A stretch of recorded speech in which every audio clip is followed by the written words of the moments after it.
கோவை குனியமுத்தூர் பகுதியில் அல்லஸ்மா ஹஜ் உம்ரா சர்வீஸ் புதிய அலுவலகத்தை பல்சமய நல்லுறவு இயக்கத்தின் தலைவர் முகமது ரஃபி திறந்து வைத்தார். இஸ்லாமியர்களின் புனித யாத்திரையான ஹஜ் மற்றும் உம்ராவிற்கு பயணம் செய்வோரை அனுப்பும் சேவையில் கடந்த 20 வருடங்களாக அல்லஸ்மா ஹஜ் மற்றும் உம்ரா சர்வீஸ் டிராவல்ஸ் செயல்பட்டு வருகிறது. இந்நிலையில் தனது சேவையை விரிவுபடுத்தும் விதமாக கோவை குனியமுத்தூர் ஆயிஷா மஹால் சாலையில் அல்லஸ்மா ஹஜ் மற்றும் உம்ரா சர்வீஸ் தனது புதிய கிளையை துவக்கியுள்ளது. இதற்கான துவக்க விழா அல்லஸ்மா ஹஜ் மற்றும் உம்ரா சர்வீஸ் நிர்வாக இயக்குநர் ஹஜ்ரத் அப்துல் ரஹ்மான் தலைமையில் நடைபெற்றது. நிகழ்ச்சியில் சிறப்பு விருந்தினராக பல்சமய நல்லுறவு இயக்கத்தின் தலைவர் முகமது ரஃபி கலந்து கொண்டு புதிய அலுவலகத்தை திறந்து வைத்தார்.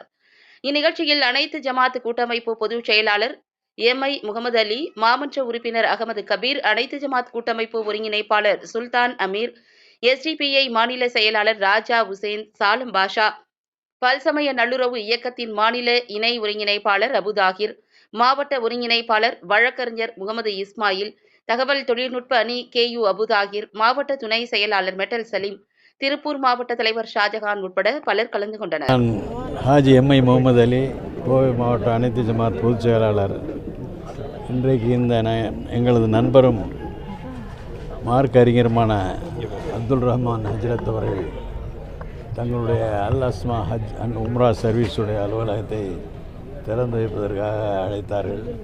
நமது பாசத்துக்குரிய எனது சீடரும் நண்பருமான முகமது ரஃபி அவர்கள் இந்த உம்ரா சர்வீஸுடைய அலுவலகத்தை திறந்து வைத்து இன்று நாங்கள் எல்லாம் அதிலே பங்கு கொண்டோம். மார்க்க சேவைகளிலே சிறந்த சேவை ஹஜ்ஜு சேவை தான். இன்று அது பல தொழிலாகி போனாலும் அதை ஒழுக்கமாக எல்லாருக்கும் சீரிய முறையில் நடத்தக்கூடிய ஒரு சிலர்களில் நமது அப்துல் ரஹ்மான் ஹஜ்ரத் அவர்கள் மிகவும் சிறப்பானவர். அவர்கள் பணிகள் சிறக்க அல்லாஹ் தஆலா துணை புரிவானாக என்று வாழ்த்துகிறோம்.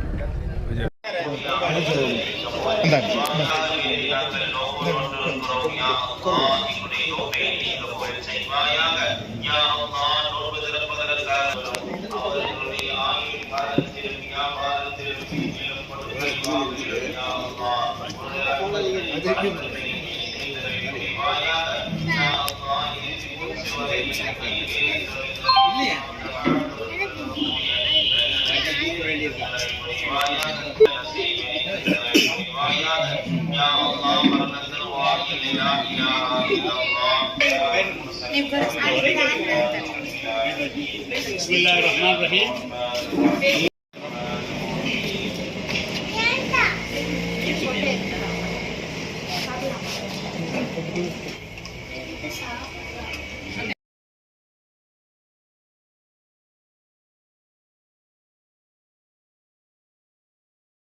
இன்று கோவை குனியமுத்தூரில் அல் அஸ்மா ஹஜ் உம்ரா சர்வீஸ் 20 ஆண்டு கால சேவையை முன்னிட்டு இன்று புதிய நிறுவனம் இங்கே துவக்கியிருக்காங்க. இதில் இஃப்தார் நிகழ்ச்சி நடத்தினாங்க. அதே மாதிரி எங்களுடைய உஸ்தாத் ஹஜ்ரத் அப்துல் ரஹ்மான் ஹஜ்ரத் ஏழை பெண்களுக்கு நலத்திட்ட உதவிகளை வழங்கிட்டு இருந்தார்.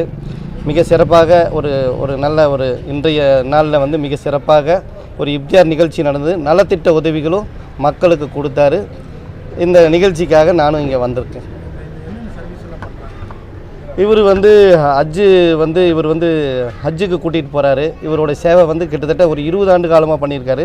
கோயமுத்தூர்லேயே அது காபத்துல்லா பக்கமே ரூமு போட்டு கொடுக்குறாரு. உணவு நல்லா இருக்குதுன்னு சொல்கிறாங்க. அதே மாதிரி உம்ராவும் வருஷத்தில் கிட்டத்தட்ட ஒரு 5 உம்ரா 6 உம்ரா கூட்டிகிட்டு போகிறாரு. நிறையா நல்ல விஷயங்கள் இந்த ஒரு ஹஜ்ஜு சர்வீஸில் மிக சிறப்பான ஒரு பணி செய்கிறாரு. லாப நோக்கத்துக்காக பண்ணல, இறைப்பணிக்காக மக்களை திருப்திப்படுத்துறதுக்காக இந்த பணியை செஞ்சிட்ருக்காரு. ரொம்ப சிறப்பாக பண்ணிகிட்ருக்காரு எங்களுடைய உஸ்தாத் அப்துல் ரஹ்மான் ஹஜ்ரத் அவர்கள். ஆளுநருடைய நடவடிக்கை கிட்டத்தட்ட ஒரு 2 வருஷமாக தமிழ்நாட்டில் மட்டும் இல்லை, எதிர்க்கட்சிகள் எங்கெங்கே ஆளுதோ அங்கெல்லாம் இருக்கிற ஆளுநர்கள் எல்லாமே பிஜேபி மாநில தலைவர்கள் மாதிரி தான் ஆளுநர்கள் செயல்பட்டுருக்கிறாங்க.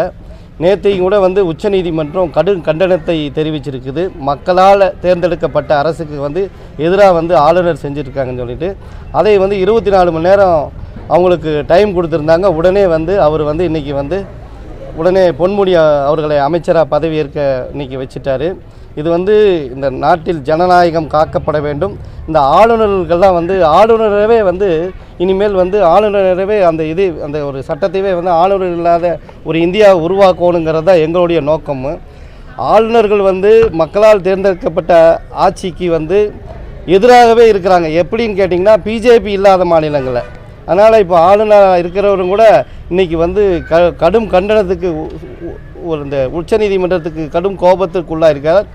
அவர் கட்டாயம் இன்றைக்கி ராஜினாமா பண்ணுவார்னு எல்லாம் எதிர்பார்த்தாங்க. பரவாயில்ல, இனிமேல்னாலும் இந்த 2 வருஷமாக வந்து ஜனநாயக மக்களால் தேர்ந்தெடுக்கப்பட்ட ஆட்சிக்கு வந்து உறுதுணையாக இருப்பார்கள் என்று நம்புகிறோம். அனைவர்களின் மீதும் ஏக இறைவனின் சாந்தியும் சமாதானமும் உண்டாகட்டுமாக.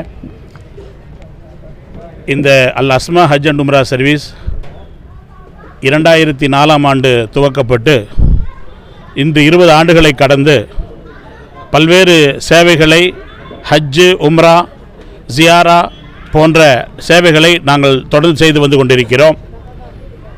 எங்களோடு வருகை தருகின்றவர்களுக்கு சிறந்த தங்குமிடமும் நல்ல உணவும் நல்ல வழிகாட்டுதலும் அவர்கள் இபாதத் செய்வதற்காக வேண்டி வணக்கம் செய்வதற்காக வேண்டி என்னென்ன விஷயங்கள் அங்கு தேவையோ அவைகளெல்லாம் முழுமையாக அவர்களுக்கு சொல்லித்தந்து அந்த குறிப்பிட்ட இடத்திற்கு அழைத்து சென்று அவர்களுக்கு முழுமையாக வழிகாட்டியாக நாங்கள் செய்து கொண்டிருக்கிறோம்.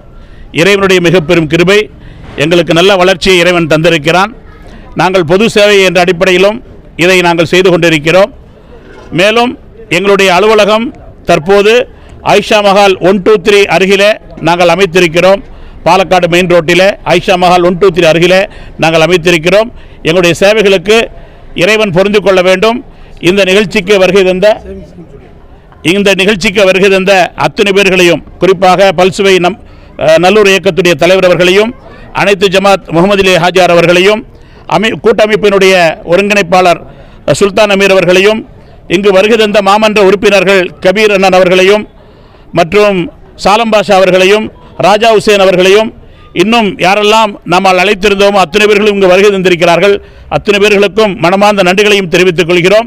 அதோடு எங்களிடத்திலே புதிய ஒரு சேவையாக சிறு சேமிப்பு திட்டத்தின் மூலமாகவும் உம்ராவுக்கு நாங்கள் அழைத்துச் செல்கிறோம். அதையும் இங்கு நாங்கள் இந்த நேரத்தில் குறிப்பிட செய்கிறோம்.